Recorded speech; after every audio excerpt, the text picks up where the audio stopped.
Ladies and gentlemen, boys and girls, people of all fandoms, welcome to the Ferret and Raccoon podcast, episode 118. I'm the Angry Raccoon, your only host for this podcast, and I think I'll start off this podcast by saying, damn, it's been pretty damn hot over the last few days in England, which is a rare thing.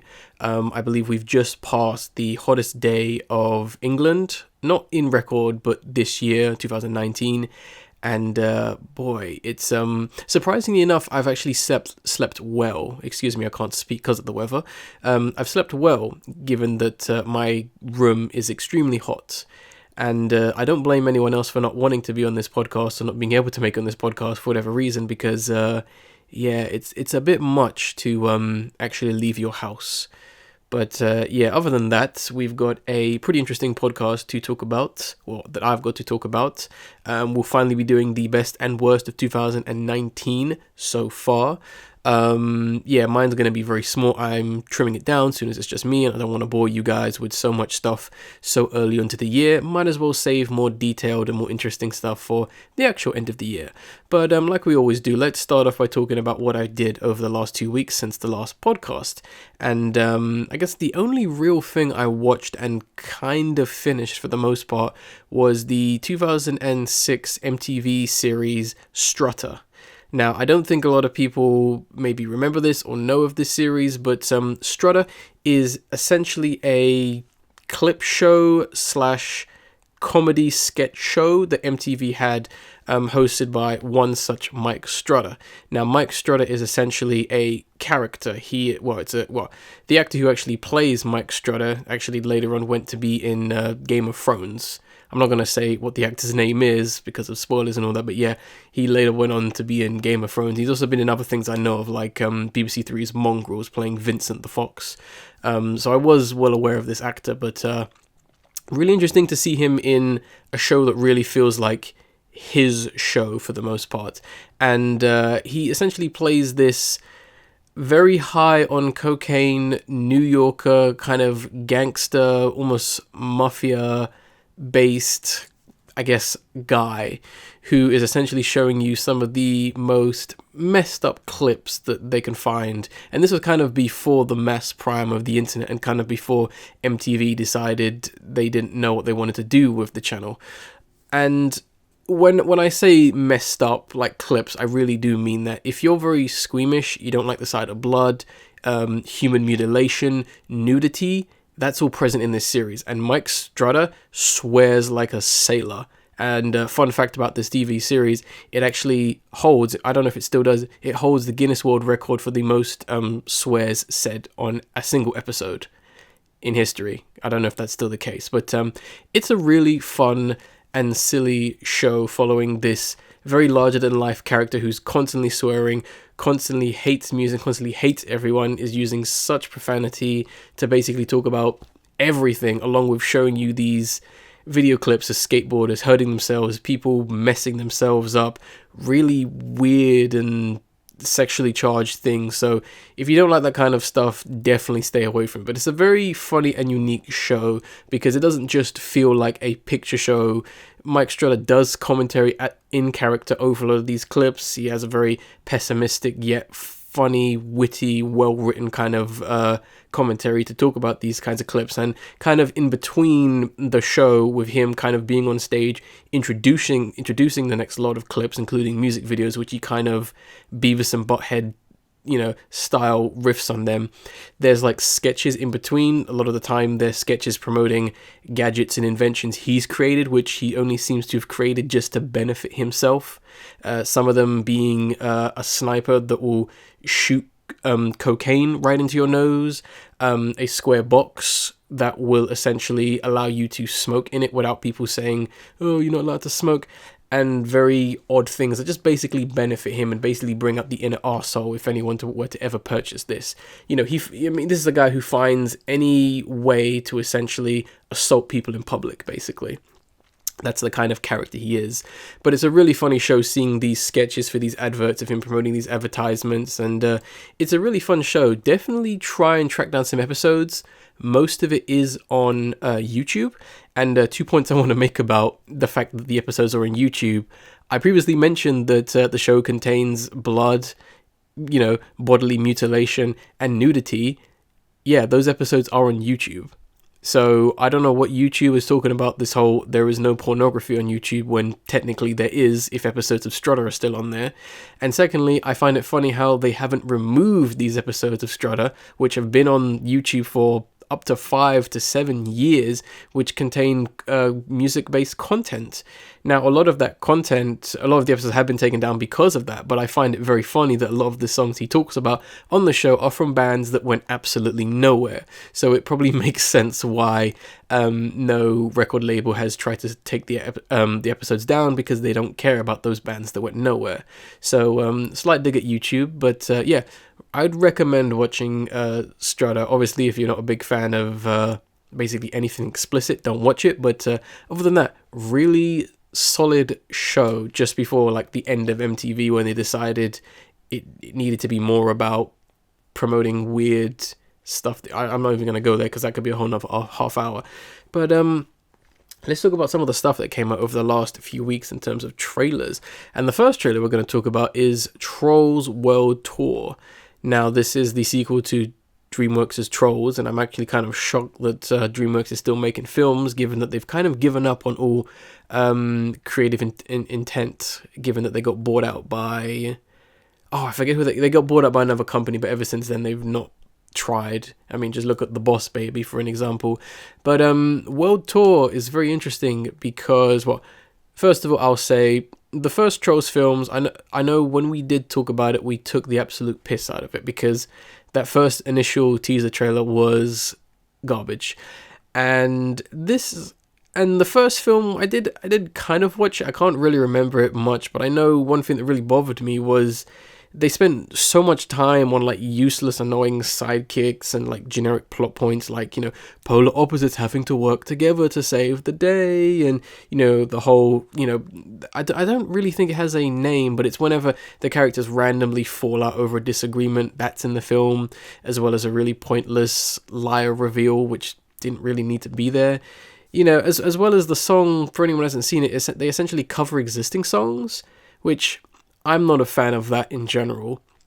But what bothers me the most is when they do these covers, they don't try and make them any different from the original, and they don't even try to make them their own, which is really weird. I didn't really get that. They literally just try and do a carbon copy. Like, honestly, listen to the soundtrack. They don't try. I don't get that.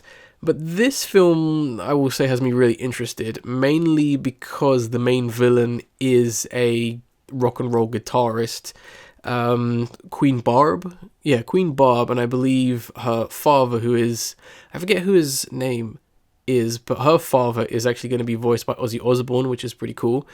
And it's interesting that we have a rock villain, and I think her character design looks kind of cool. I think it's nice. I like the way she was kind of interacting with Poppy, who's the other pinkish looking character. In case you've never seen the film, she definitely looked a little bit more animalistic, a little bit more feral compared to her, and she wants to destroy the world, for whatever reason. I guess we'll find out in the film. But I will say, though, it is a shame that rock music or rock culture once again is kind of being portrayed as just pure evil. Now, I understand that a lot of the imagery and a lot of the meaning and understanding and some of the philosophy and point and theming of rock music is evil. I get that 100%. I just think that it was a bit of a, we've done this many times already. It'd be kind of funny to see another music genre be evil, I guess, or, being portrayed as evil. That's why I kind of think that, for the most part, punk music probably would have been a, I guess, better substitute for the most part. Or, there being like a punk world or a punk band, wanting to destroy the world because they're not happy with the way things are or the way things have changed since the first film. It would make complete sense in my opinion, because, punk culture is essentially about destruction, anti-conformity, and, the disrupting of norms within society. Just using that as an example, anyone who is a fan of punk or has that kind of punk mentality would basically hate everything about the pop realm and Poppy herself, because what Poppy stands for is the complete opposite, and it's somewhat hypocritical, you could say, to some extent. That would have been a really interesting route to go down. Obviously, it's a bit too complicated for children, but still, I can dream, I guess. Maybe I'll write the third film, I guess. But it's interesting. And one thing as well is disappointing with this film, because it does have a bit of potential.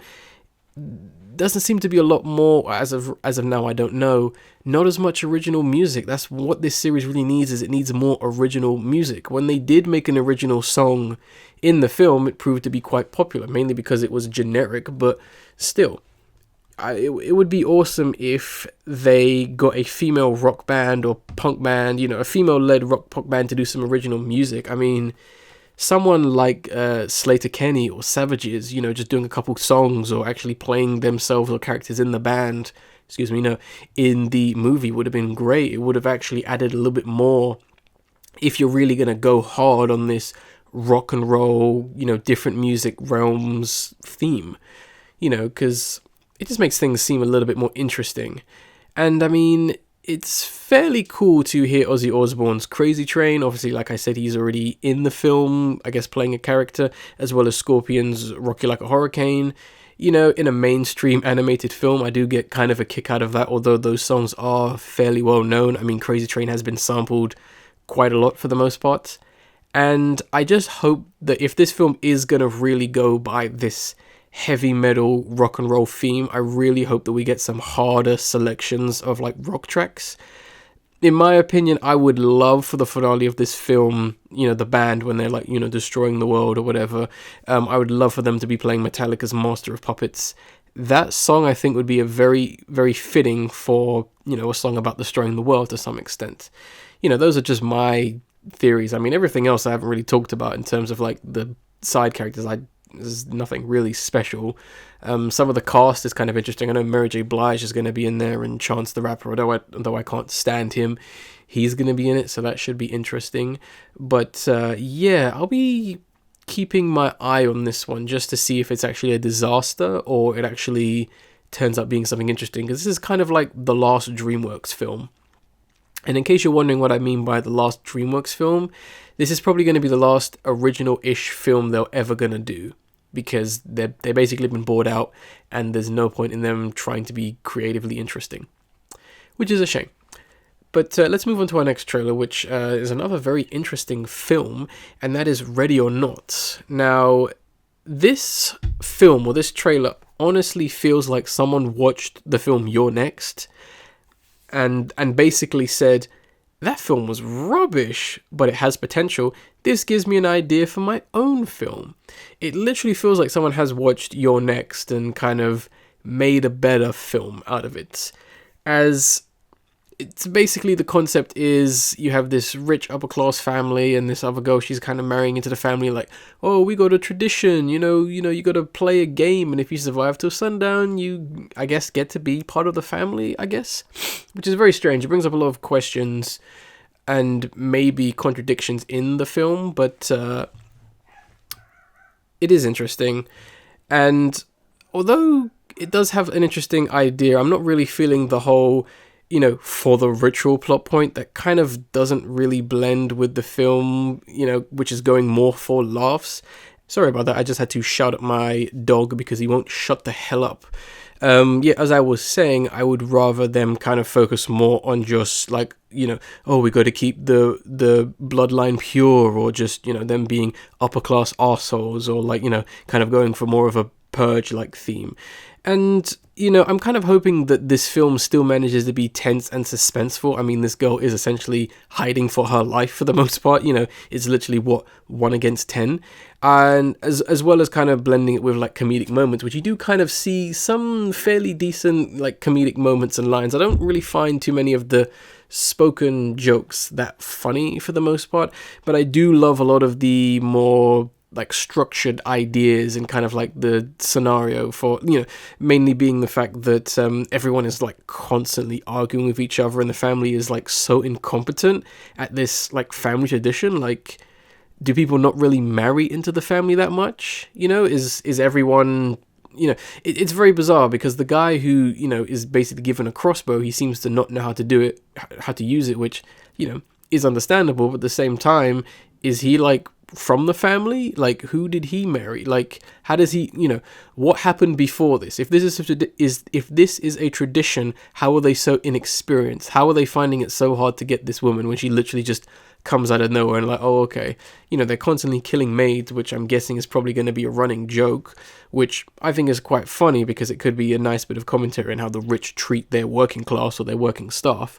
But there's stuff like that which I think is going to bother me. It looks like someone has probably come in and go, oh no, you need to make it about a ritual, and I get the feeling they haven't really thought things out, where just kind of going back to the whole them being incompetent. Like, how are you so incompetent? Like, do they always fail? Is that the joke? You know what I mean? Are they like, oh, we have to win this time because we've let, that fat guy get in and he really shouldn't have lived, that kind of stuff, and they all secretly hate him? That would be a great idea, actually. But, yeah, stuff like that really bothers me, but hopefully I'm making sense. But, yeah, I'm pretty interested in this film. It definitely seems like it could be a funny one. I don't think it will be, but it definitely seems like it has the potential to, be a funny film. And let's move on to the next trailer. Now, this one did come out a while ago, but I only just discovered it, and I wanted to talk about it because it's worth people knowing about it, and that is Danny's House. Now, rapper Danny Brown hosting a Pee-wee's Playhouse-inspired talk show. This is essentially the TV series I didn't know or never knew I wanted. So yeah, Danny Brown is an American rapper, and I guess he now has his own talk show, comedy show, I guess, where basically he has hosts in his house, essentially talking to them and whatever, and crazy, weird, maybe drug-induced things happen for the most part. Although the trailer is probably about a minute long, it definitely looks like a trailer that's just going to be off the walls. There are some nice things to pick up on, like, for example, the set, aka his house. It looks pretty great. It looks really natural and believable, especially the lighting. The lighting is on point. It doesn't look like studio lighting. It actually looks like how a house during the summertime might have actually been lit, or actually looks like indoor lighting. It's actually pretty great. It might actually even be indoor lighting. Whoever did the set design and the lighting, massive props already. A lot of the guests already are all over the place in a really good way. You have Hannibal Buress, you have the Insane Clown Posse, you have, was it A$AP Rocky, I think it was A$AP Rocky, yeah, and a few other really random people for the most part, which is great. A lot of very questionable things said as well, so it's definitely going to be a very explicit show. And I just hope that when all these weird and crazy and wacky things are happening, I hope that either the guests are in on it or they're just kind of sitting there really confused, because that can really make the show feel a lot stronger, if you know what I mean. Especially if you're looking at things like the Gore Burger show or the Eric Andre show. That kind of, I don't know, I'm trying to think of the exact words, that kind of improv or natural real reaction from someone who's not expecting it can be some of the best stuff, like in terms of like comedy. And the former shows I just mentioned, they really nailed that for the most part. And yeah, I'm really looking forward to this show. Also, that theme at the end, I want to go to Danny's house. I want to get that on Spotify, man. Yeah, nothing else I really want to say about the show other than I will be watching it. Somehow it's on Viceland. I know Viceland, they're very weird when it comes. Well, they used to be very weird in terms of letting this country actually see their stuff, but I believe all of Vice and Viceland stuff is now on Channel 4 on demand, so definitely go there now. And yeah, Viceland always like to work with rappers. I've noticed they got quite a few shows like Nuts and Bolts with Tyler the Creator. Definitely watch that if you're a big fan of Tyler the Creator. It's basically him covering things he likes, simply put. Excuse me, I do have a cold, by the way. That's why my voice is kind of going all over the place for the most part. But yeah, let's. Whoa, we really breezed through this podcast, haven't we? I've not got that much to talk about, but damn, I've just been trucking through. Last trailer we're going to talk about is a really interesting trailer, which I really do hope is going to be as lovely as it seems to portray itself, and that is the Peanut Butter Falcon. Now, this is a trailer that basically came out of nowhere. It looks like the most lovely and charming film ever. Plus, Shia LaBeouf is back kind of playing a role. I think he's perfect at playing it. The kind of charming, everyman, down-to-earth kind of guy. Or, some people say he's kind of just Shia LaBeouf, but he seems like he's owning this performance. And I really hope they treat Down syndrome with, the care and respect you really need to. The actor who does play, I think, the other character in this film, I completely forgot his name, I'm really sorry. He does have Down syndrome, and hopefully they do not just make it like a running joke like the last Predator film did with Asperger's, where they just went, oh, Asperger's is this crazy, cool, great thing that makes your life better. And other films where they've portrayed certain, I'm not going to say mental illnesses, but certain differences within people, certain not necessarily understood things like depression and bipolar, which have just been written off as a joke or shown in the absolute extreme.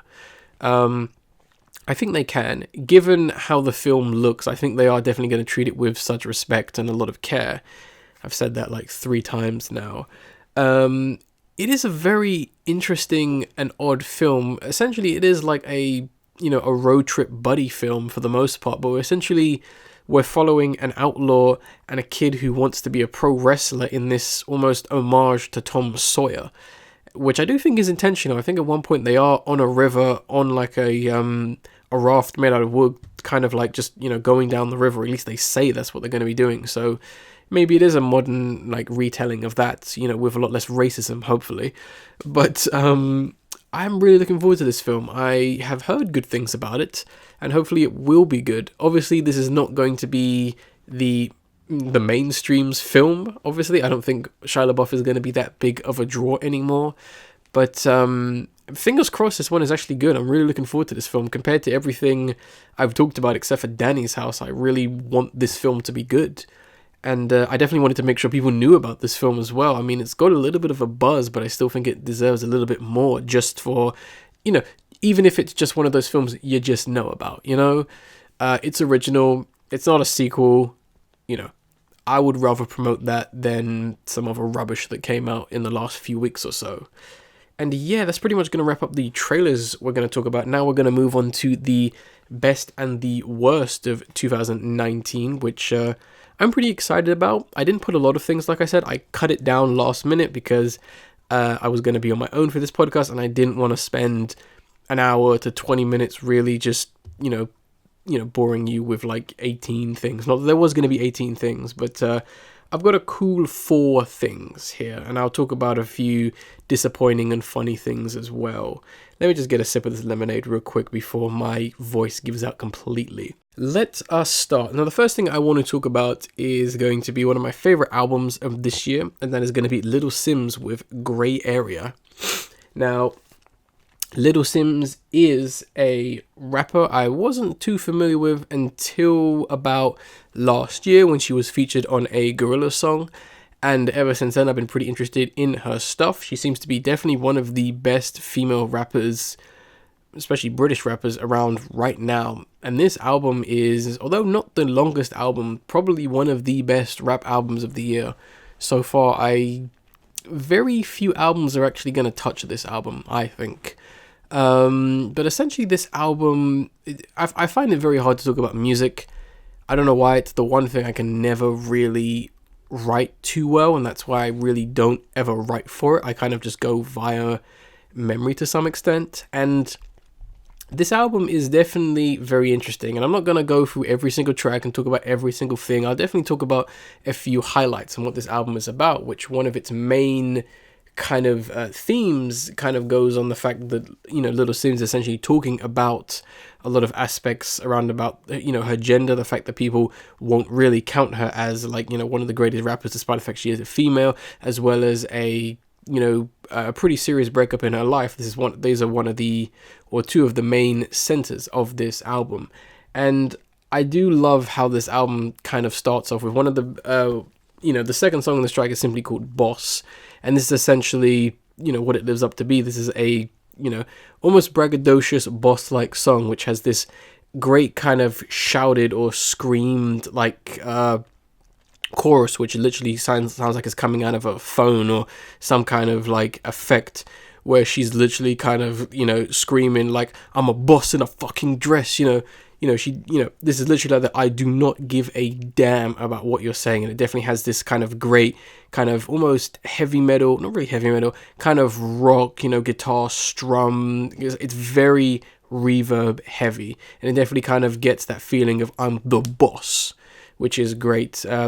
Quickly after following that, we have Selfish featuring, I believe it's Cleo Shell. Soul. I'm not even sure, because I always assume it's one thing, but I never know. But let's just say Cleo. And this is probably one of the most beautiful songs. It has a very nice, very simple kind of drum kick bass with a very soft like piano melody. And along with Cleo's like very beautiful vocals, just kind of brings a very lovely and kind of haunting, chorus. And Little Sims essentially talks, going back to one of the main themes on this album, kind of talks about where she is at the moment, and kind of Selfish seems to be kind of coming from her perspective in this relationship, as she's saying the things she might have done or the things she might have said or portrayed herself during the time in this relationship has kind of made her seem selfish, or maybe she still believes she is selfish for wanting to, just do, how do I explain this? Essentially wanting to just focus on herself. And so she's kind of saying, literally in the chorus, I'm so selfish, in very many ways, which I really do love. And then we have like Wounds as well, which features Chronics with 2 X's at the end. And this is a very soft kind of song, which essentially talks about the whole kind of gang culture in this country, being England, kind of referring to the gunman, kind of referring to people wanting to be the big man, the gangster, and kind of that whole silver lining of, literally as she says, you want to be this big man walking around, doing all this crime, but then you're crying like a child when the judge, sentences you as an adult, and kind of questioning, I thought you were the big man, and kind of going on that kind of that fake kind of, I'm this thug, I'm this real guy, when you're really just like a coward for the most part. And Chronic's vocals, he kind of brings like this weird kind of jazzy, soft, Rastafarian kind of lead vocal in the chorus, which is great. This is definitely a song that's more about like questioning the kind of black culture or gang culture we still have within England, which I think is really nice. Moving on to that, we have Venom, which is probably one of the most vicious songs on the album. This is probably one of the most braggadocious like songs on the album, simply put, as she is just going in, explaining to you exactly why she is one of the best, and literally spitting venom to some extent. That song is followed by probably one of the funniest songs, although not necessarily intentional, but I find it funny, and that's 101 FM, which is essentially, it has the most grimy, old school, almost demo-ish sound to it for the most part. And it's essentially her reflecting on her past, where she grew up and where she came from, strictly for the most part. And I think for a lot of people who do live in England, who probably had a similar childhood or adulthood to her, can probably really relate to this song. It definitely tries its hardest to be old sounding, and it really works out. She makes references to the fact that people she knew, people who were in that kind of gang culture, as well as her living in the flats and kind of, going to the studio to make the beats and all that kind of stuff, and saying, that her inspirations were people like, Busta Rhymes and that. And there's even a very funny hook where she says, playing, PlayStation 1, playing Crash Bandicoot and Mortal Kombat, along with a very funny ad-lib of her going, classics. It definitely feels very nostalgic, and there's a great bit towards, the way this song actually ends is with kind of like a radio DJ of the era kind of going in, going, yes, FM 101, that's Little Sims coming at you from the street, that very classic stuff. And she definitely nails that kind of vibe and that kind of era perfectly, and it's definitely a very masterful song. And the last song I'll talk about really quickly is Sherbet Sunset, which is probably the most personal song on the album, maybe even her most personal song, as it essentially deals with this situation that she dealt with, being the big breakup. Now, she essentially talks about the person she broke up with in a very ruthless way. She definitely throws mass shade at you, essentially saying no one rates you, no one even remembers you anymore. And she kind of also is kind of putting her heart out to, not really putting her heart out, she's essentially getting everything out in this one song, all her emotions, all her feelings, and she definitely kind of presents an interesting situation where she does kind of get upset with herself for not being herself, for not taking advice, saying that she should have known better, saying that, she's very disappointed that, she even was with this person. There's even a very interesting line where she says, "You were meant to be part of my Grammy speech." That's a pretty big deal to have someone who was your life just basically mess it up for the most part. And the song definitely has her questioning herself, where she does kind of make reference to the fact that, it's done, it's over now, she's over it, but even kind of ends the song by even saying, maybe I'm just telling myself that because I'm not quite over it, which is an interesting conundrum that she's in, that she also kind of presents her fans with, like, is she really okay? Is she really over this? And I thought it was very interesting for a subject matter, especially from a UK rapper.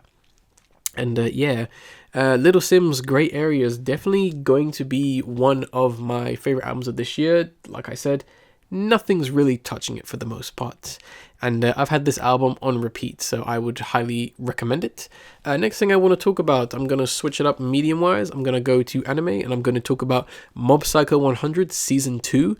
I was really worried about this second season, mainly because we were changing animation studios, but I think they did a pretty good job for the most part. The only real downside to the season was the animation wasn't as varied or as interesting as the first season. I don't know if that was just a matter of limitations or it's just something they just didn't want to do given where the story was going. But the basic bottom line of Mob Psycho 100 is essentially revolves around a world in which psychics do exist, and we mainly follow one psychic, being Mob, who is essentially dealing with emotions, and he deals with his emotions in a way where he basically holds them inside him, which unfortunately does lead to when his emotions exploding in this very destructive and very powerful way. And this season focuses definitely on Mob and his best friend or sidekick or, sensei in some sense, Reagan, as we essentially see these characters grow and evolve as Mob kind of starts to think for himself. He starts to become a better person. He definitely starts to put his emotions and other people's feelings ahead of other people, and as well as Reagan, who is a bit of a fraudster. He kind of gets his whole world flipped upside down, not to spoil too much. And it's interesting how he deals with that situation and comes out of that situation much better, along with a massive cast of characters, which definitely seems to be growing and growing with almost each episode. And it does deal with some very dark subject matters and some very interesting subject matters. It's definitely a very personal season that definitely deals more with a character's development, a character's, frame of mind, and I really did appreciate that. The animation, the enemy battles, and what actually took place was pretty damn epic for the most part, and it definitely is one of the better animes of this year. And I would honestly say, if you're not a really big fan of anime in general, but would like to get into it or would like to know what the hubbub is about, and you don't want to kind of trail back, decades worth, I would recommend Mob Psycho 100 as a good anime to get into if you really want to see what animation and good writing and good characters can really do. Highly recommend that, along with like One Punch Man. I mean, if you've watched One Punch Man, you're gonna like Mob Psycho 100, but definitely wanted to throw that out there. Sticking with season 2s, I want to talk about Dairy Girls season 2. I don't believe I actually ever talked about Dairy Girls season 2 on this podcast, or at least this year, but definitely one of the better comedy series is right now. Season 2, I wouldn't say what is better than season 1. I would say it's almost on par with season 1. There were a few plot points, only 2. There were only a few plot points that absolutely went nowhere, or I didn't think were that great or that strong.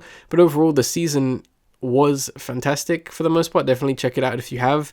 For those of you who don't know, it essentially follows a bunch of Irish girls in Derry during the 90s, during the Troubles with the terrorist attacks, and it essentially follows their life within a Catholic school and essentially their life as things go all over the place. And I don't really want to spoil it too much, but it's definitely a really fun, relatable TV series. It doesn't really kind of portray itself as too much of a coming age story or something that is definitely embedded in nostalgia. I mean, if you're not from Ireland, you definitely wouldn't get everything, but it definitely kind of seems to strike a good point with people. And if you've ever been in this, I'm rambling, if you've ever been in a situation where you kind of feel like you're like an outsider, or you can never really get what you want to some extent, or life just seems completely unfair, it definitely kind of captures that aspect for the most part, especially within like a family dynamic, and especially with other people and other friends and such like that. But it is a very interesting series. If you don't know anything about Ireland and the 90s, definitely watch it. But yeah, I'm going to definitely recommend that. And I believe the last thing we're going to talk about is Crash Team Racing Nitro Fueled. Now, this game came out about, at the time of this recording, not even 2 weeks ago, I would say. It's not been out very long. And already I think it is probably one of the better games to come out this year. For those of you who don't know, it is essentially a remake of the PlayStation 1 game Crash Team Racing, essentially completely remade with such love and such care, and it also does the great thing which all remakes should do. It goes above and beyond its predecessor. Everything from the original game is there, from the story mode to the characters to essentially the way it drives and plays for the most part. But they've added so much more to the game, which is fantastic. No one was really asking for that, which is great. Sorry, excuse me again, I thought someone was breaking into my house. As well as adding a lot of other tracks from other games, which was a massive plus to see those games get remastered. But the game is, first of all, it's beautiful. For a cartoony kart racer, it looks great. And I love that there's so much character and personality in everything. From the way, essentially, their cars and their karts kind of twist and contort and kind of like make these cartoony kind of like, they kind of bend and fold whenever you're kind of doing a boost or land down hard or something like that. As well as every character kind of have very unique kind of animations. When they're like flying in the air, they'll do some kind of animation. Or sorry, excuse me again. I don't know what's going on outside, but it definitely sounds like a lot of noise is whatever. It's a bit distracting. But as I was saying, I just love the way like the characters kind of interact with each other, and the characters kind of animate, and kind of you see their character, especially in like the adventure mode cutscenes, as well as just the way they look and the way they move for the most part. And there's a lot of really great things. Like, they've really upped their game in terms of customization. There's costumes, there's like stickers you can get for your cart, sticker for your profile avatar. There is stickers, well, not stickers. There is so many variations on carts, wheels, as well as the fact that there is going to be free DLC, mind you, of Grand Prix, new racetrack levels, like brand new, never in any other game, as well as DLC characters, including like Tanya Bandicoot, Spyro, which is pretty awesome, the Trophy Girls as well, and not to mention the fact that they're going to be unlocked via in-game currency. There is no microtransactions whatsoever in this game. It looks like there is, because there is like a money coin system, but there's no microtransaction in this game, which is surprising given that Activision published this game. But I think that's honestly fantastic. And there's too much to say about this game. It's just beautiful, and it plays so smoothly, and it looks so fantastic. It almost makes me want to buy a PS4, but I'm not, because a PS4 is a waste of money. But this game, I can't say enough good things about this, and I know if I keep talking and if I keep, going on about the animation and this and that, we're going to be here for an hour. So I guess I'll wrap this up by saying, if you do have a PS4, definitely go and play this game. It's might be one of the better kart races to come out of last year. Not saying Mario Kart 8 is bad. I think that game is fantastic, but they definitely have enough for it to stand out and at least be a competitor, which is good. Competition is always good within the video game industry, and you don't see that a lot. And it's pretty good to have that. Last thing I will say though, with the DLC characters, obviously, like I said, we're getting Tanya, we're getting Spyro. I would love for them to add more characters down the line. I'd imagine that is the plan. I would love for them to add Brino in there, Dr. Brino, who is a big staple of the Crash Bandicoot series, along with Nina Cortex. Nina Cortex would be pretty awesome, as well as what's her name? Pasadena Opossum. She was in the third kart racing game. She's like the only good thing about that game. I can't remember its name because that game is so forgettable, but Pasadena Opossum would be awesome as a DLC character. So Brinox or whoever made this game, Activision, please, more DLC characters. And one last thing as well, if you don't lock your fans out of like the DLC for the most part. Obviously there's going to be come a time when the PS4 shuts down its online system. Please re-release this game at a cheaper price with all the DLC characters after. That will be great for archiving, because the last thing I want is in 7 years to be playing this game and I can't get access to Tanya Bandicoot. That would suck. But I think that's pretty much it for this podcast. Sorry if it kind of came out a bit limp, given that it was just me and only talking about just a few things from the best and the worst of 2019. Keep in mind, it's only been 6 months, and I'll be honest, not that much great stuff has come out this year. There is great stuff that is out that I haven't watched, and I'll probably talk about that towards the end of the year. But yeah, and sorry for the cuts in this podcast. I don't know what is going on today. I had my dog barking and it just sounded like someone was breaking into my house. So naturally, I don't want to be recording this podcast thinking that I'm being mugged. So I had to stop the podcast a few times. So massive apologies for all the interruptions. Nothing else I want to add to this podcast. I will actually make the video of the episode a Little Sims song, and I will actually put Selfish. So video of the episode is going to be Little Sims Selfish. I think it's a fantastic music video, definitely one of my favorite songs of this year, and given that it was the only album I talked about this year, might as well get a sample of that. So that's going to be the video of the episode, and I guess given that I'm all sweaty and really hungry and worried that someone's breaking into my house, I will end this podcast like I always do by saying I was the Angry Raccoon, and I will see you on the next podcast.